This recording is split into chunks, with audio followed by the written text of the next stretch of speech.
Good morning, everybody. It is Monday the 8th at 11:15 in the morning.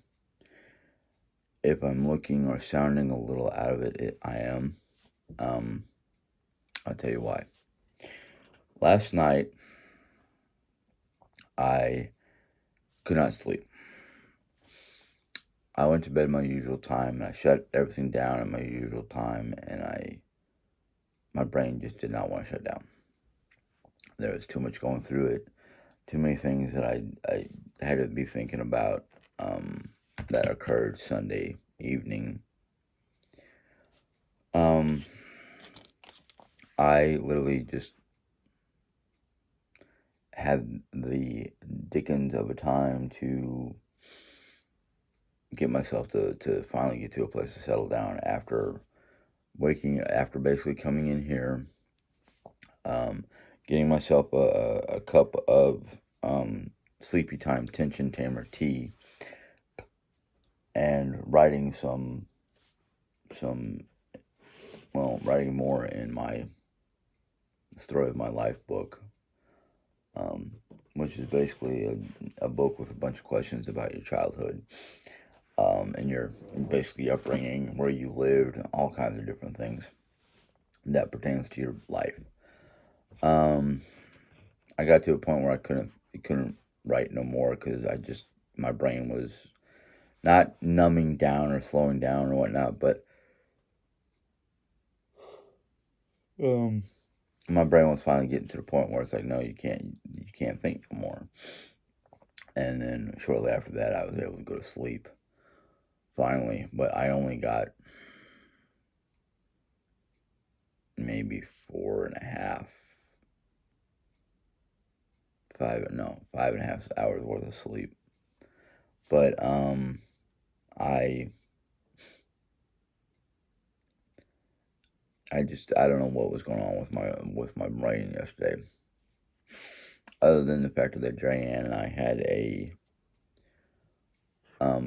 good heart to heart, basically, and basically it was more like Jerry pointing out things that in the back of my brain I knew was true, but I just didn't want to think about them. And nope, better get them. Tissues. Combination of my nose, and every time I think about certain things, I start getting a little teary-eyed. But anyhow, J.M. pointed out the truth, the facts that sometimes I need to be reminded about.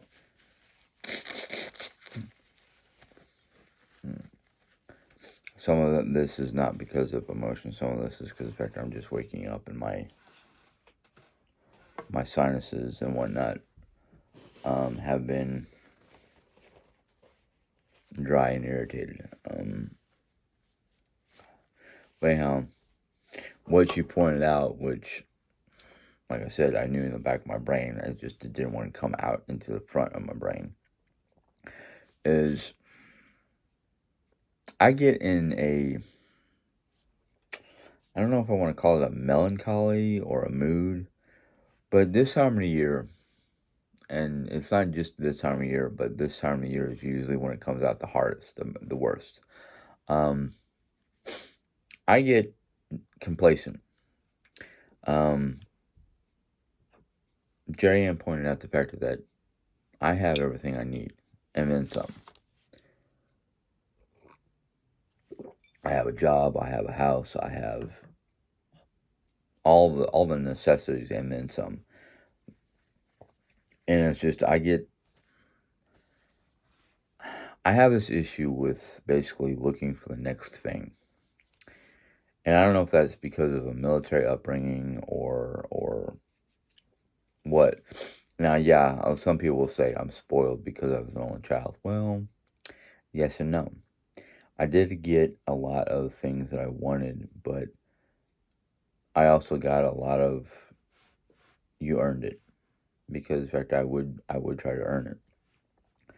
Other than earning an income from a job, I feel that a lot of things I get or I want are earned, but there are things out there that I want that I haven't earned, and right now there's no way I'm going to be able to get them.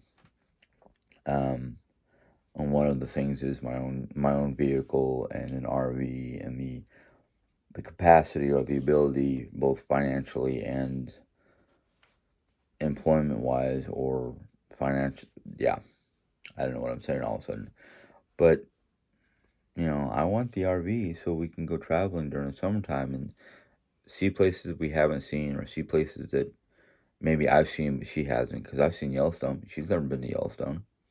Um, I've been to Germany, she's never been to Germany. I know an RV won't get us overseas, but the financial ability to do that is what I'm thinking. And then there's places that we both want to see that neither one of us seen. Like I want to see Ireland, Scotland, basically the UK. She's interested in that. I want to see Norway. I don't know how interested she is in that, but then she wants to go into the Mediterranean to see Greece and places that her family background is from, her ancestry is from. I'm not really interested in the Mediterranean, but I'll go with her just because I'm supportive. Um, Besides that, I might go there and go, oh wow, I never thought that it would be like this. I mean, I've seen plenty of pictures, and I've seen plenty of what am I thinking? Nat Geo, programs that dealt with you know the Mediterranean and whatnot. I mean, yeah, I'd like to go see Iceland just because I want to go to the capital because of go to Reykjavik because it's got a big old statue of the Bergesen. But I'm also kind of leery about that because they don't call Iceland the land of fire and ice for nothing. I mean, they've got beautiful landscape and whatnot, what I've seen in videos, but they have also got unpredictable earthquake or not earthquakes, volcanic activities and whatnot, just like Hawaii. Um, but so does the Mediterranean. The Mediterranean has unpredictable earthquakes. Um, so there's a lot of different things that I want, and sometimes I don't know if I want to call it my fantasy world or my fantasy life, and reality collide in such a manner that causes me issues. But for the most part, Jerry is right. I don't know why I continuously want to do things or want things that I can't have right now that causes me issues. I mean, I can understand the wanting to move to a different location, even different country every 3 years because I have that bug that I can't get rid of. I mean, I I grew up in a life that every 3 years we move someplace new. And I think because of the factor, I like the idea of seeing new things. When I get to the point where I'm tired of the same scenery, the same routine, basically, I get complacent. I literally need to find ways to change my routines or change my location. Um, so it was good to have that talk. Um, so that kind of kept me awake because the thoughts and what can I do? What can I do to change things to make things better for us? And sometimes I think, well, maybe it's not just us. It's maybe it's just I need to change something for me. Um, but last time I tried to change something for me, it kind of caused, I guess the only way to describe it is a ripple effect because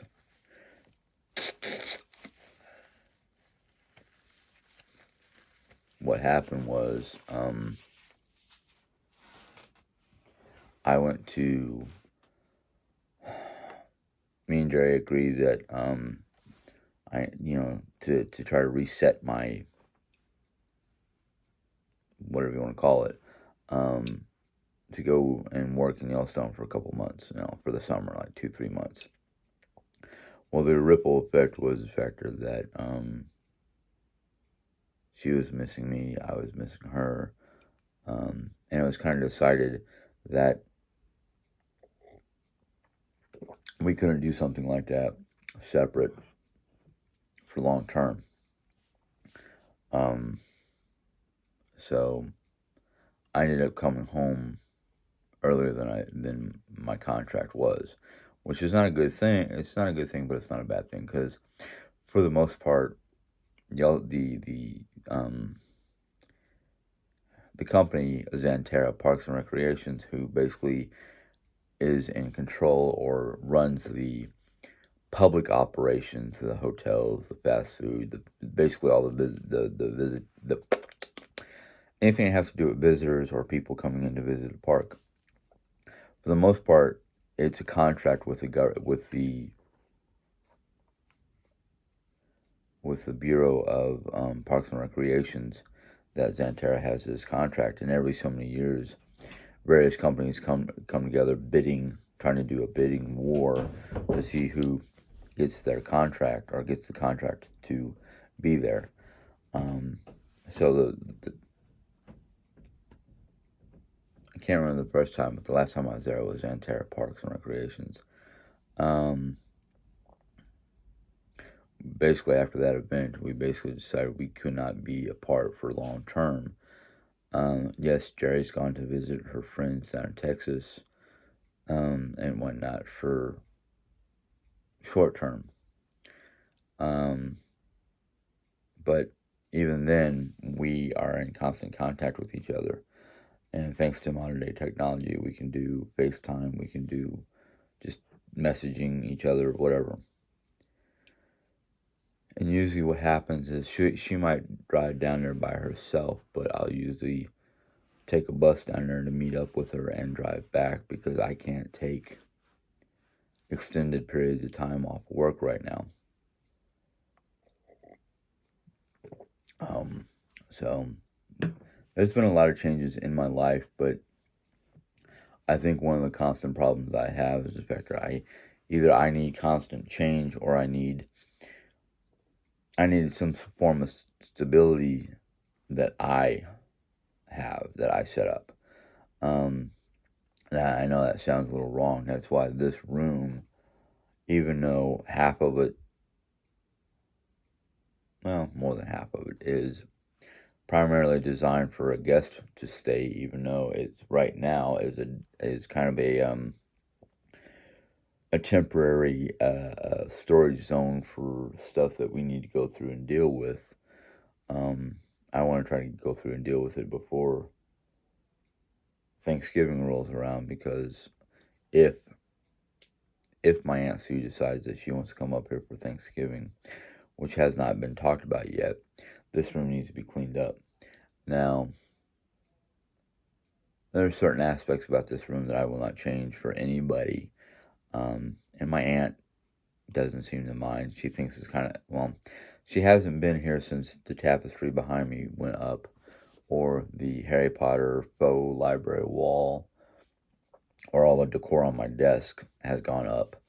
But if we find out that Aunt Sue is coming to visit, I may take down some of the Halloween decor that I wanted to leave up permanently or semi-permanently because I'm debating if I'm going to take down the Halloween decor and replace it with Christmas decor because there are some Christmas pieces that I have on my computer desk outside in the living room that I'm thinking about bringing in here. But the things that probably will not come down that's here would be the Goblet of Fire from Harry Potter, my one raven, and the chalice and the mug but the lights, the jack-o'-lanterns, the skull lanterns, the skeletal hand goblets, and the raven light back here will come down. I've got a box that I was thinking about putting everything in temporarily for the Christmas holiday for my decor, because I have little.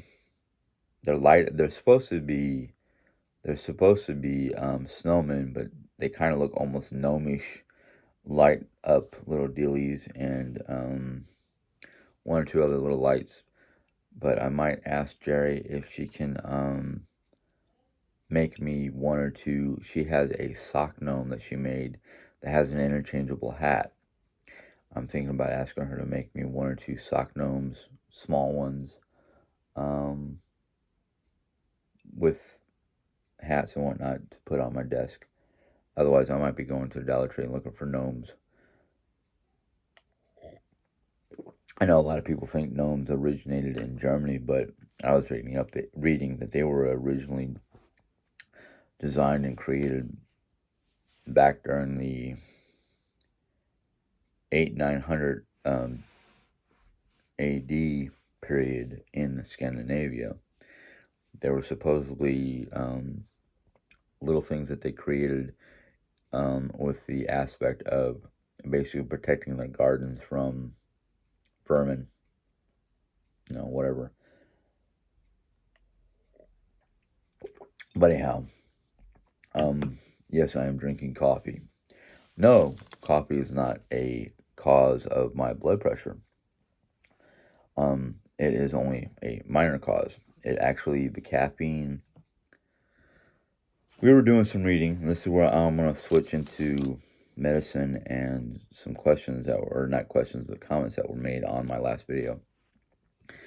I've been reading up on various information because of my foot and the way it sounds. It could be either A, gout, or B, a plantar's wart, because the factor of the pain comes from the underside of my foot on the heel towards the front of the heel. Let's see if I can do this. Ooh. Sorry, camera's got to switch around. Oh, God. Basically, the pain is centrified right in here. And if it's not as swollen as it was the other day, but if it's starting to bug me and I step just wrong, whoa. Sorry, my camera just popped out of place and I'm trying to put it back in place. And if I step the wrong way or step on a hard surface when it's starting to bug me, it literally feels like I've either stepped on a pebble or had a rock shoved up into my foot or something along that lines. And all the people I've talked to, some of them medical professionals, some of them people who just had to deal with that, say it sounds like a plantar's wart. But because some of the pain is on the, like when it swells up, when it's really bad and it's swelling up, it swells up the whole ankle, foot, heel region, and that's what makes Diane, who has family members who have gout, say it might be gout. Now, the two medical people that I've talked to, which are family members, not only do they concur with Jerry Ann with the possibility of gout, but they say because of the way where the pain starts and how it starts and all that, it sounds like it could be plantar's wart.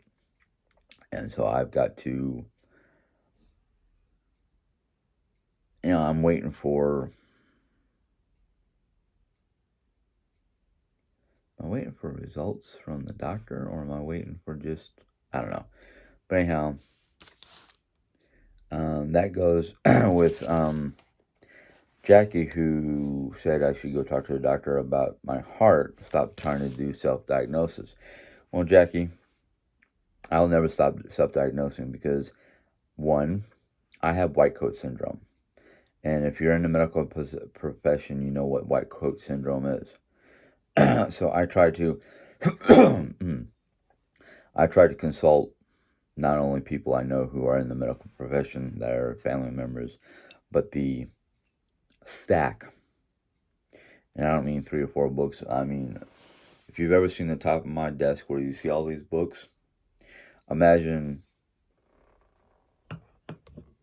imagine all these books plus a second layer on top were all medical books, medical transcription books, medical terminology, anything and everything that has to do with medicine.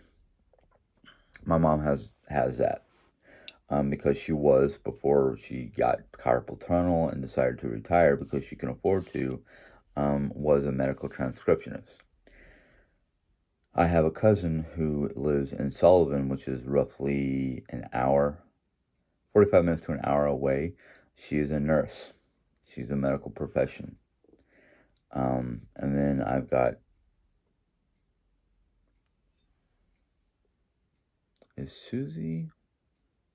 Not my cousin Susan. Susan lives in Arizona. She's a teacher's aide or something like that. She works for the schools in Arizona, in Phoenix. Susie, who is my aunt Joyce's sister, she's retired, a nurse. Can't remember if was she an RN or was she one step above an RN? I can't remember, but she was a nurse, and her job basically as a nurse was um, she worked within the rehab, the therapeutic rehab department, but she specialized in,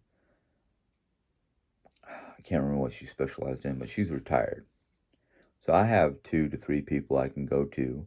I've got a stack of books I can go to. I have every resource necessary for, as you put it, Jackie, self-diagnosis.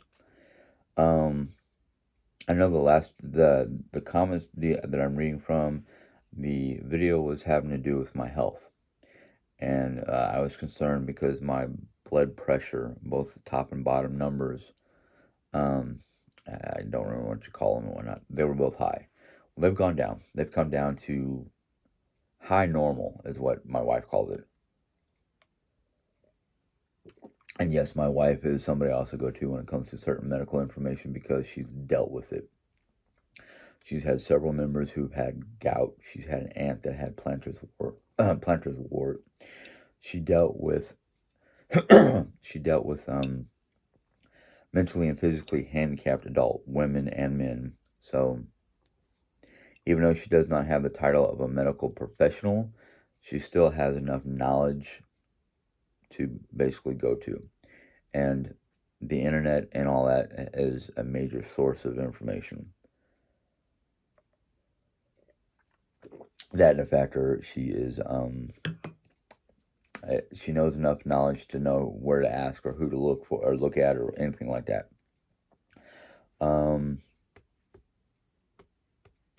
As for going to the doctor about my heart, well, I do have a doctor's appointment, but it's because of the COVID situation in the doctor's offices here in Rolla.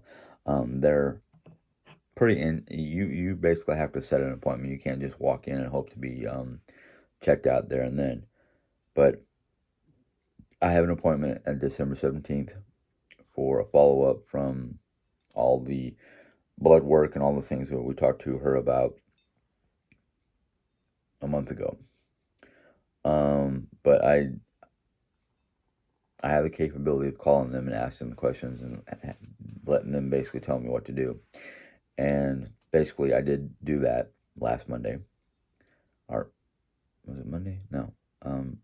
Wednesday? I can't remember what day it was, but it was within the last week. Probably a day or so after I did this video that these questions are from, or comments are from, I should say.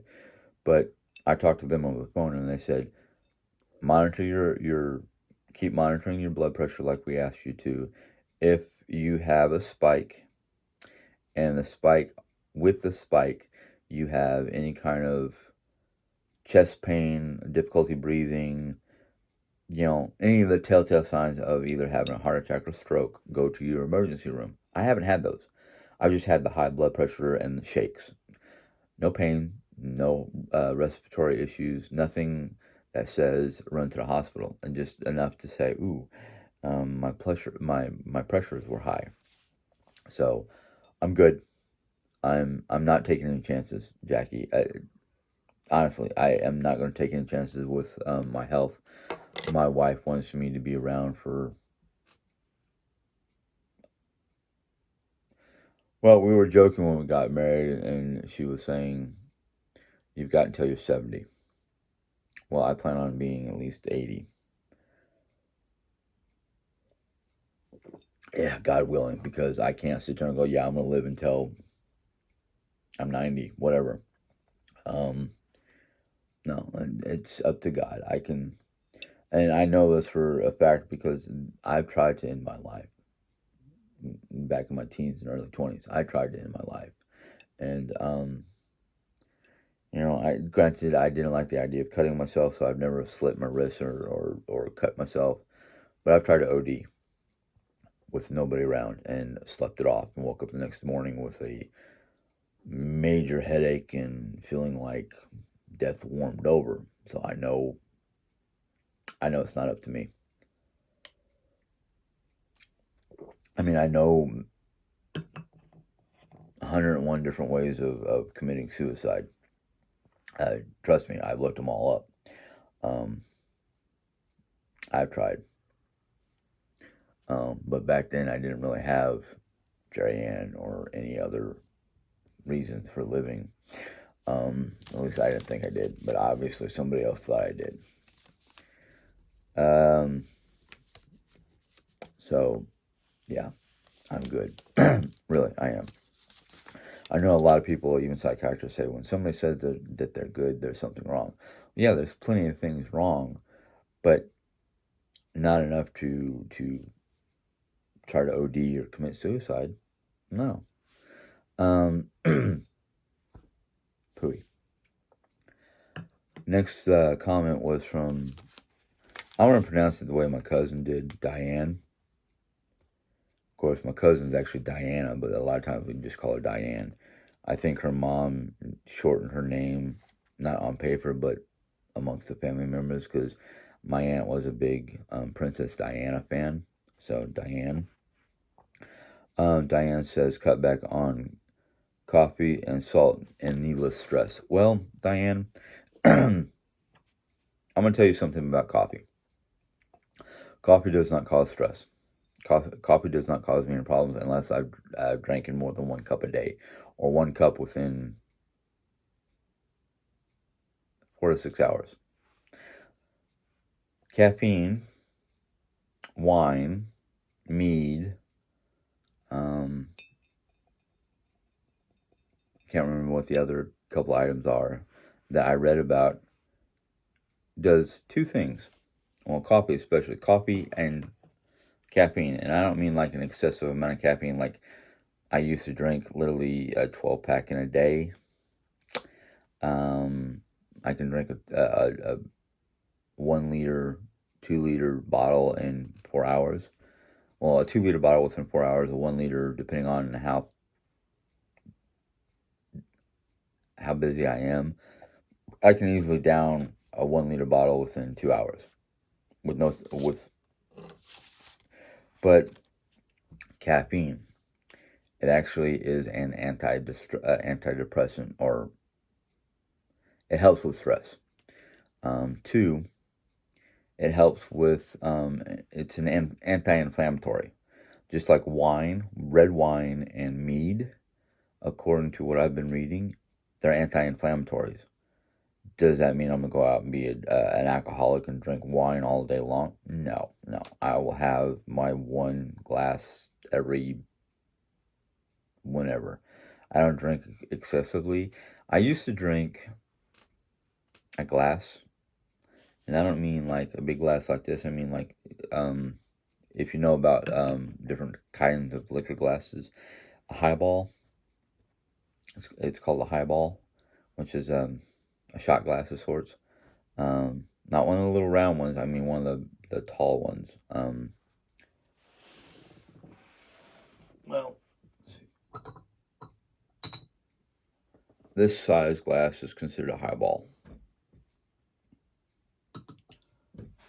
I used to drink one of those, maybe two of those a day, every other day, something like that.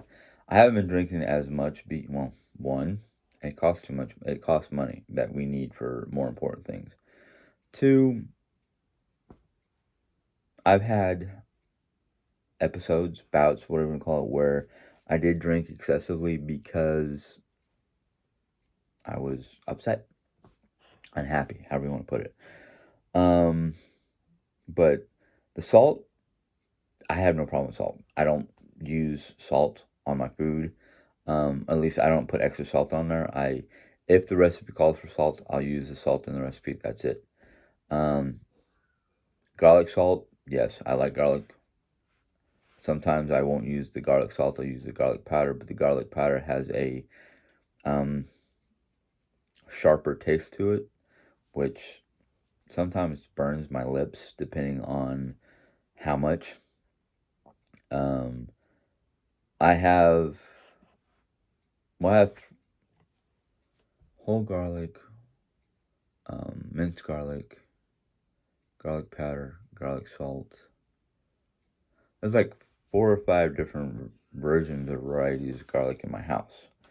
For the most part, if I can, I will try not to use garlic salt. I will try to use either diced garlic clove, or we have the jars of garlic sitting in olive oil that I will use for the recipe instead of the salt aspect.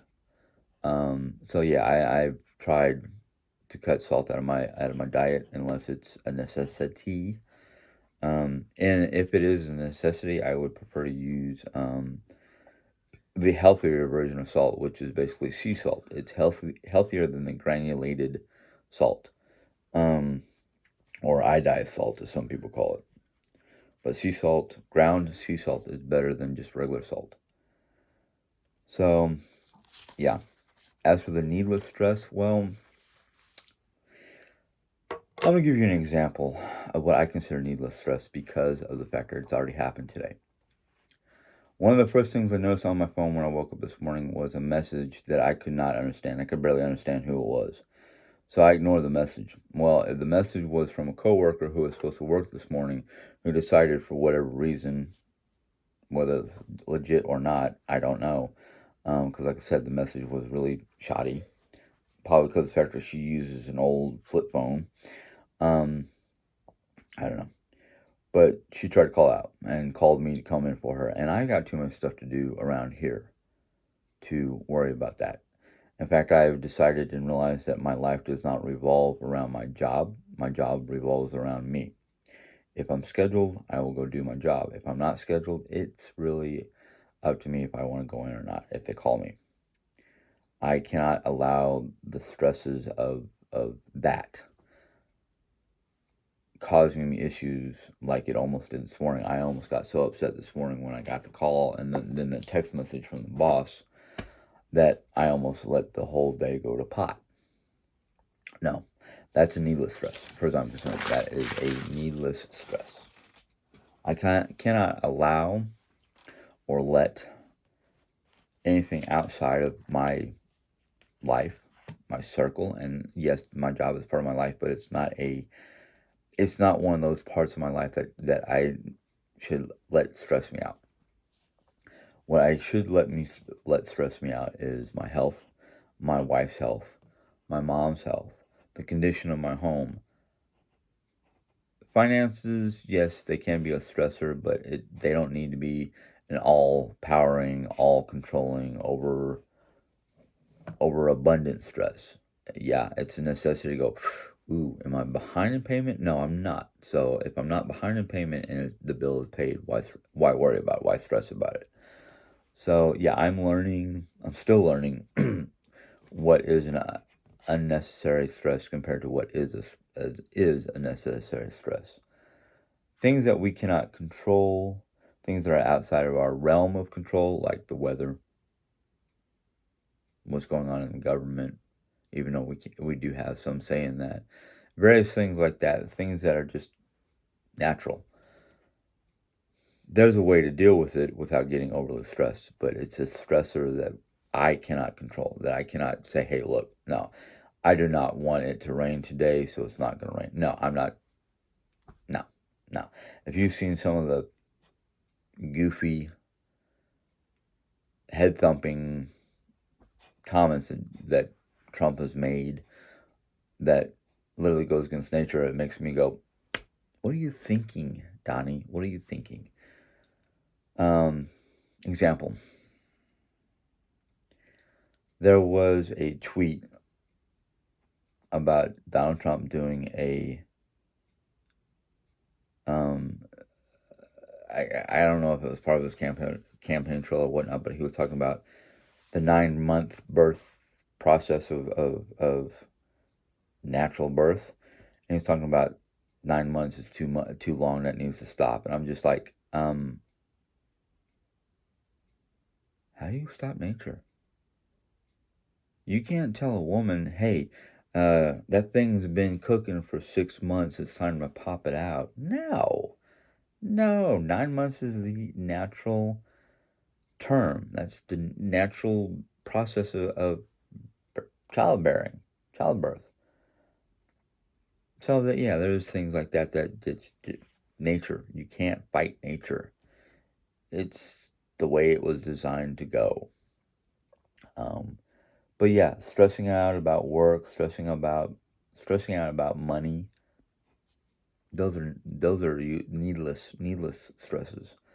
Unfortunately, there are certain things that stress me out that I don't always understand why they stress me out. And I mean, Jerry's basically said it. There's no reason to be stressing over that. Sometimes I can't help it because I guess, one of my biggest concerns that I guess was instilled, however you want to put it, in me from childhood about money, because it was back in the mid to late 70s where money was getting a little tight between my parents, basically. And because of the whole situation and dad having to do the military, and there was the stress of him getting, the possibility of him getting kicked out of the military because he was put on the, what they call not a wait list, what they call it, the fat boy program, because he was overweight. But the thing was, is the person in charge, basically, who put him on this fat boy program, was also overweight. So there was a whole lot of hubbubaloo about a court martial and the possibility of being, possibly giving him his walking papers and basically kicking him out of the Air Force. And my dad started working night jobs at a local truckomat, where they washed the big rigs, and he was doing that at nighttime and getting very little to no sleep, and basically having issues like that. And my mom was getting really upset, and part of it was financial, part of it was just the emotional connections or disconnections, and she was ready to walk out the door.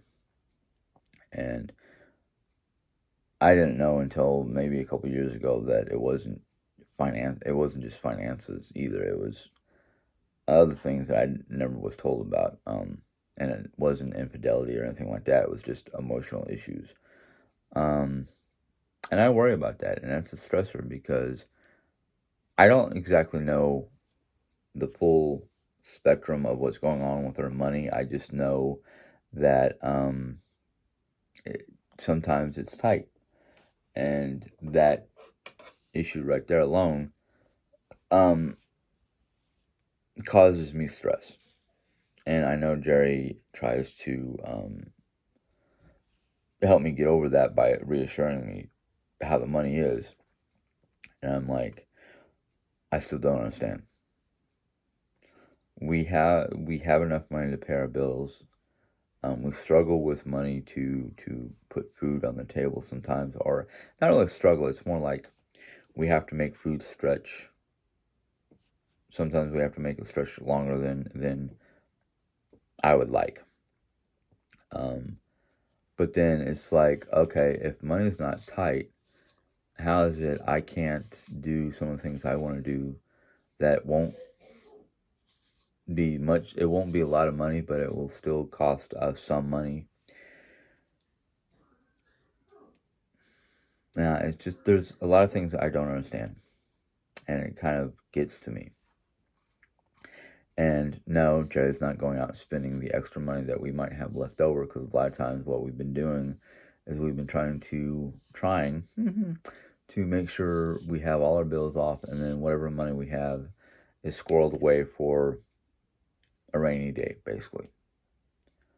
So what she's trying to do politely, and I appreciate it, is she's trying not to let me go off, um, as I put half cocked, thinking, oh yeah, we've got extra money in the bank because all the bills are paid off. Yet there's still, $100, $200 in the account. Let's go, you know, and this time of year, because I looked at my credit cards and went, oh wow, I've got money on my cards. Let's go. No, Jim, let's not go do that, because Christmas is around the corner. If you want to have a good Christmas, you want that extra money in there so you can go buy Christmas gifts for Mom and Jerry. In fact, we've got to do some stuff tonight to um, get prepared for cookie season. Cookie baking is around the corner, and I have some stuff blocking the cabinets that have the cookie baking stuff in it, like the cake mixes that we store up or buy. Then, in fact, we need to go in there and see what we need to buy for the various recipes. Whether it's the flavored sprinkling or the flavored extracts, or the different flours and dough mixes and things like that. So that's basically today, and it's noon, and I need to get off this so we can start doing that stuff. So that will be that, even though I've got a few other things I would like to say, but I'm not going to, because I did a video yesterday after work, and it was like over an hour and 15 minutes, and it's because of the factor I got on my soapbox on a subject I normally do not talk about on here, because the one subject I am trying to steer as far away from as possible is politics. Now, talking about religion on here, I have learned that as long as I am polite about it, because what I've been doing religious wise, besides, I know I haven't done in a while, is a Bible read, is I have been comparing the modern day,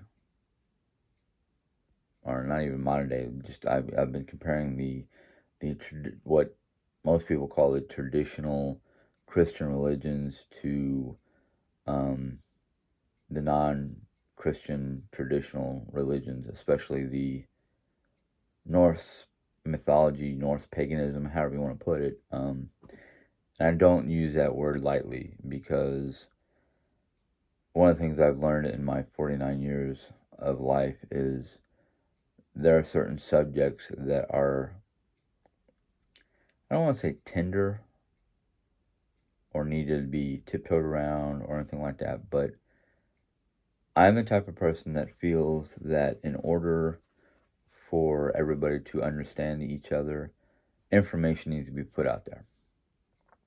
Now, I know there's a lot of people who do not like the information because of the factor they're, and I'm not pointing at any individual people or individual groups, but there are people out there that are so hardcore stuck on what the Bible says, even though the Bible is not totally complete. There's a ton of information missing from our Bibles because of historical events or historical people like Charlemagne and the various church leaders of the Catholic faith that started basically removing, or didn't even let the scribes add to the modern day words or modern day Bible some of the information that was in the original Aramaic, Greek, Hebrew texts. And I can understand some of it was not put in because the Hebrew language does not use certain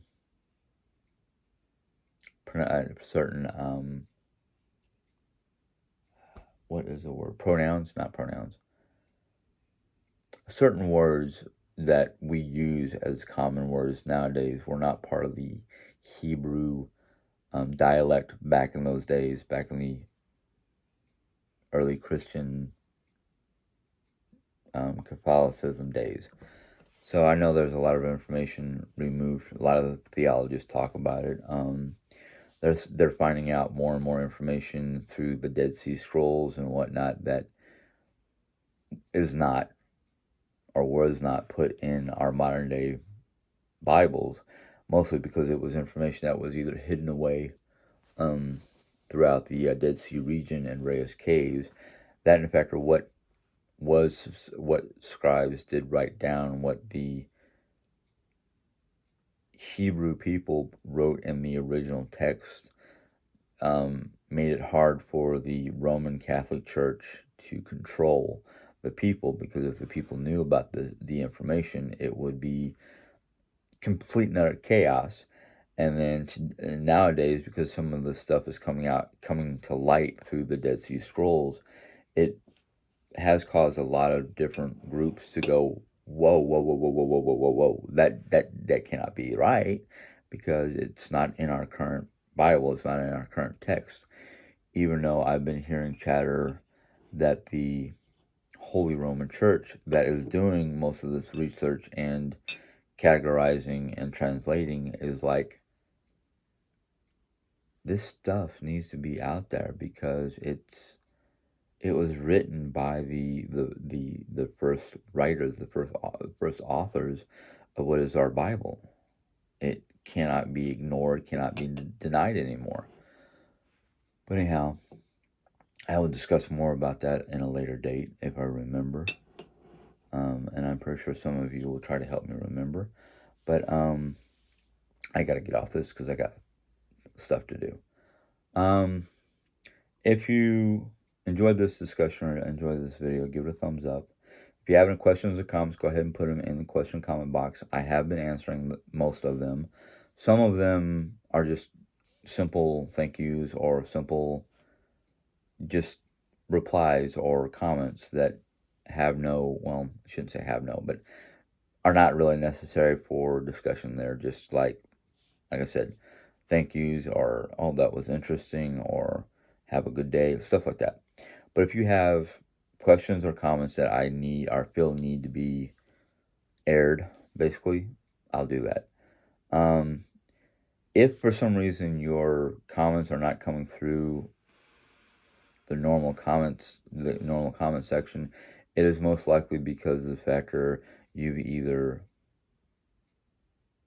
put down something within your own comment that my algorithm pushes to the side for me to look at it at a different time, and sometimes I forget to look at those. There's one particular person who, for some reason, my system or the YouTube system with the words to filter out has been pushing off their side. That it's only been one particular person, and I am not fully aware why. I'm looking into it, but I have seen some of her comments, and the reason why I haven't talked about them is because the fact that I don't feel it's necessary for them to be aired out. So that being said, sorry. Um, but yeah, I do look at your comments. Um, Jackie and Jackie and Diane's comments were something I wanted to talk about because I don't always have the time or the mental capacity to text out or type out a reply. And I think they need more than just a text out reply. So yes, you guys are getting looked at. So if you're not a subscriber, go ahead and hit the subscribe button if you haven't yet. Um, a bell will pop up, and you can click on that bell, and YouTube will let you know when I put in a new video. Oh, one last thing before I sign off. There was one person who their comment was basically pushed off their side or removed because I'm not looking for you to send me any kind of monetary or any kind of financial gift. Um, if you choose to send a gift of any form, in fact, Jerry Ann has one or two subscribers who have sent her gifts. They go to her for us. This lovely lady who I appreciate the gifts and whatnot. I really, really do. I don't solicit them. Jerry doesn't really solicit them either. But we accept them with gratitude. We accept them with grace. We appreciate them. And this lady sends friend mail, basically what we call it. And in the friend mail, there could be gifts for Jerry. There could be gifts for myself or mom. And we appreciate that. Because of the fact of my content, sometimes rub people the wrong way. And that's one of the reasons why I don't give out my information. Granted, if you're a fan of Jerry Ann's, you might have the information. But I'm not going to give out any information on my whereabouts, my PayPal, or any of those kind of financial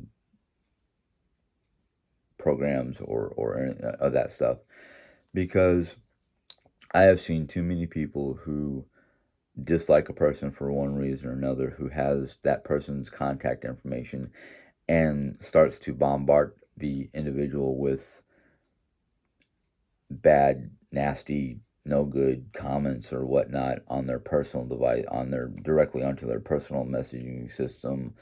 Or like my aunt, I love my aunt to pieces. I love her to pieces.